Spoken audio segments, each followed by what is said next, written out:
waa sheeko oo dhex martay nebi moxamed calayhi salaatu wasalam iyo nin reer baadiye ah oo yidhi alla waan xisaabin hadduu i xisaabiyo iyo jawaabtii xag alle ka timid.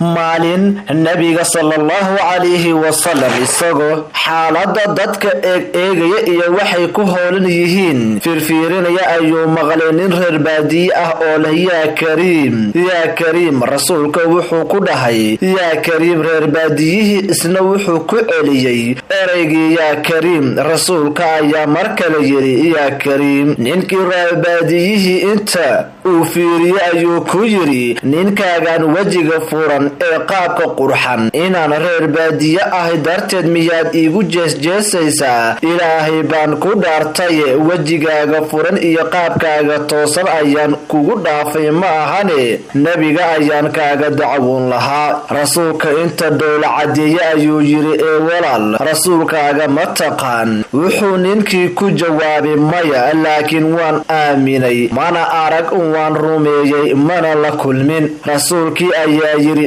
ogow inaan ahay rasuulkaaga adduunka iyo shaaficaaga aakhiro. ninkii wuxuu u soo cararay xagga rasuulka oo markiiba jilba jabsaday iskuna dayay inuu gacanta ka shumiyo. wuxuu rasuulka yidhi ha igu samayn sida loo sameeyo boqorada ruum iyo cajmata. isla markiiba jibriil ayaa soo degay oo rasuulka ku yidhi salaamu calaykum yaa maxamed, rabbigaa wuxuu ku leeyahay ku dheh kan kula yuusan damcin deeqdeena waan xisaabinaynaa maalinta qiyaamo. reer baadiyihii oo fariinta gaartay wuxuu yidhi ilaahay ma ixsaabinaya rasuulkii allow? wuxuu rasuulkii yidhi haa insha allah. ninkii wuxuu yidhi wallaahi hadduu ixisaabiye anigana waan xisaabinayaa. rasuulkii ayaa yidhi walaal maxaad rabbiga ku xisaabinaysaa? ninkii baa yidhi hadduu dembigayga igu xisaabiyo waxaan ku xisaabinayaa